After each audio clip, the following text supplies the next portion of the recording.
Hello my dear students, welcome for the online classes. Today we are going to continue with the same chapter, mineral and power resources. The topic which we are going to study today is power resources. Power is a very important and it plays a very vital role in our lives. It is used for domestic purposes, agriculture, industry, transport and communication. The sources of power and energy are classified into two categories: conventional sources and non-conventional sources. Conventional sources of energy are used in our regular life, are limited in stock, and they have been used for a very long time. Now, as they are limited in stock, they are exhaustible. These resources are exhaustible resources. Now, children, these conventional sources of energy includes firewood, fossil fuels, coal, petroleum, natural gas, and water. And these resources are used in our day-to-day life. And as these resources are used by the people in their daily life, they are exhausted. They may be exhausted in future. Now children, let us study one by one about the conventional sources of energy. First one is the firewood. Wood is a very important source of energy, and the wood is used as a source of heat in the small villages and rural areas. Now children, wood is available to us mostly in the forest. So trees are cut and the wood is made available for the use. Now the wood is used as a source of heat, as a firewood for cooking purpose also. Now as the wood is obtained from the trees are cut and it leads to the deforestation. Now children, as you know, the deforestation is very harmful for the environment, and firewood causes air pollution. So children, this is the first one, which is the conventional source of energy, and the use of the firewood is a threat to the environment as it causes air pollution. Now the second one is the fossil fuels. Now children, the remains of the plants and the animals buried deep under the earth crust got converted by the heat and the pressure, and thus forms the fossil fuels. Mostly the fossil fuels includes coal, petroleum and natural gas. Now as these fossil fuels take millions of years to form, they have to be used in a proper way as they are exhaustible, because these resources are said to be non-renewable because they take millions of years to form. Now children, when we talk about the environment, the burning of the coal causes air pollution, and the petrol, diesel, kerosene, these fossil fuels, these products also causes the pollution in the environment. So children, when we are using the conventional sources of energy, as they are very important for our day-to-day life, but we have to think about the environment also, and we have to save our environment. The last one is the net water, which is very, very important for the human life. Not only for the human life, but the plants and the animals also need water for their day-to-day life. But children, as the pollution causes air pollution, same way the human activities also causes the water pollution. But they are the conventional sources of energy, and these sources of energy are very important for our daily life. Now this is about the conventional sources of energy. Now let us talk about the non-conventional sources of energy. Before moving towards the non-conventional sources of energy, children,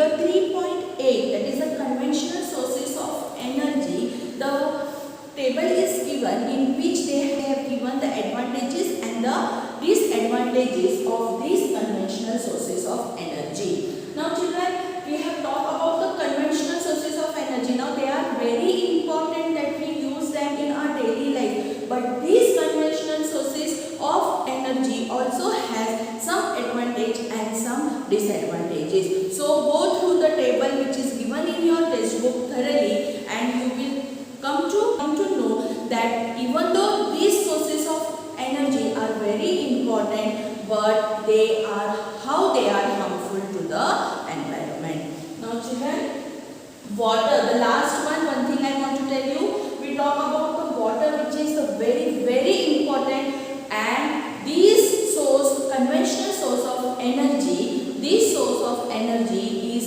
used for producing the electricity, that is called as the hydroelectricity, hydel power.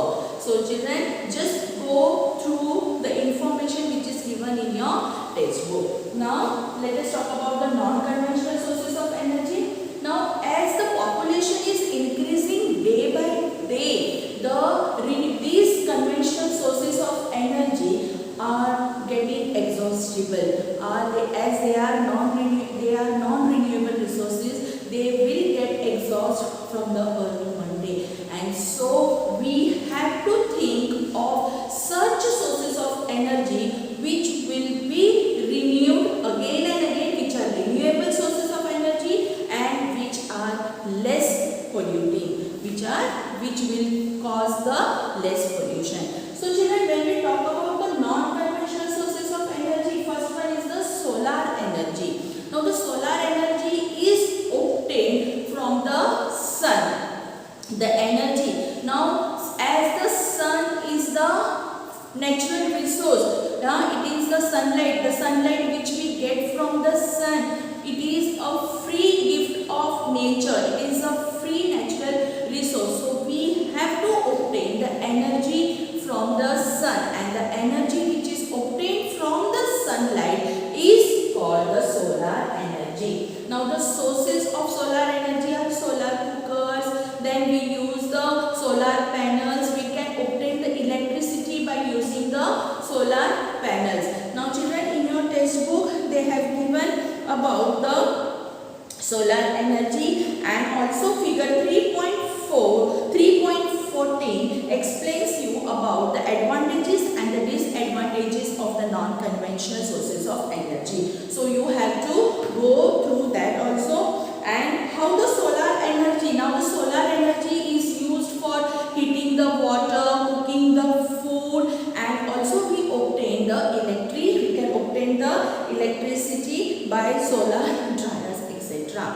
Now children, this energy, it is free from pollution, okay, and so we say it is as the non-conventional sources of energy, and the solar energy is non-exhaustible source of energy. It can be renewed again and again, because the sunlight which we are getting from the sun will never exhaust. Then the second one is the wind energy. Now we get the wind energy from the high speed of the wind which blows. It rewinds the windmills, and they are attached to the generator, and we get the wind energy. Now children, wind is also a very natural source which will never stop. We can obtain the wind energy any time, and it is also non-polluting source of energy. Now children, the wind energy, how does the wind energy help us?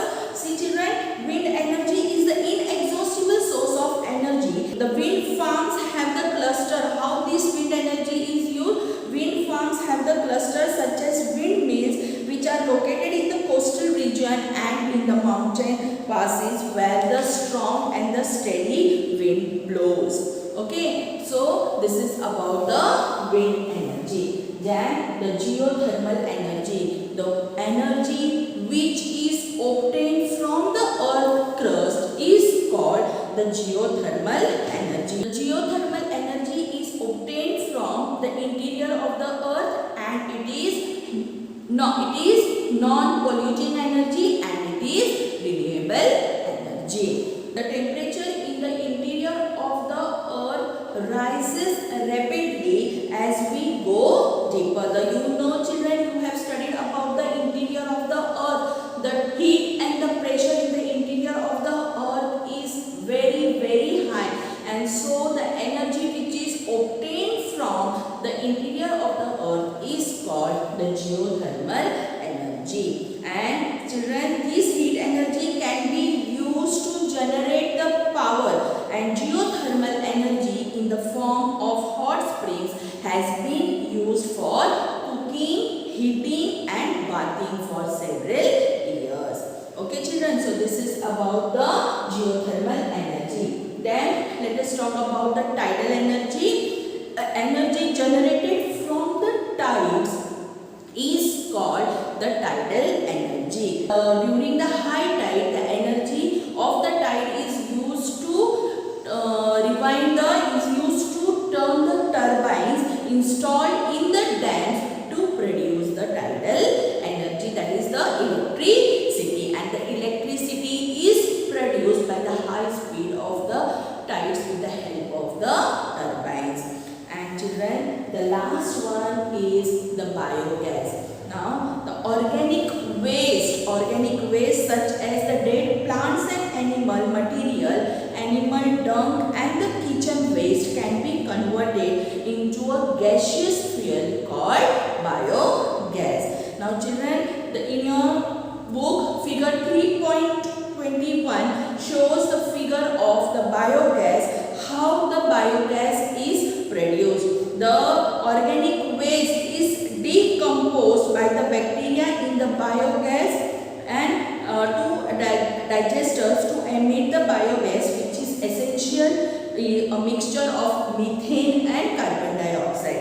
And biogas is an excellent fuel for cooking and lighting and produces the huge amount of manure each year. So children, this is about the non-conventional sources of energy. I hope children you have understood the difference between the conventional and the non-conventional sources of energy. So children, today I have completed the topic power resources. It's very necessary that you read the points which are given in your textbook thoroughly. But the main concept is that the power resources is a very important in our daily life, and the sources of power are divided into two, that is conventional and non-conventional sources of energy. So children, today by this topic I have completed the lesson. Read the lesson thoroughly and try to understand the concept. Thank you.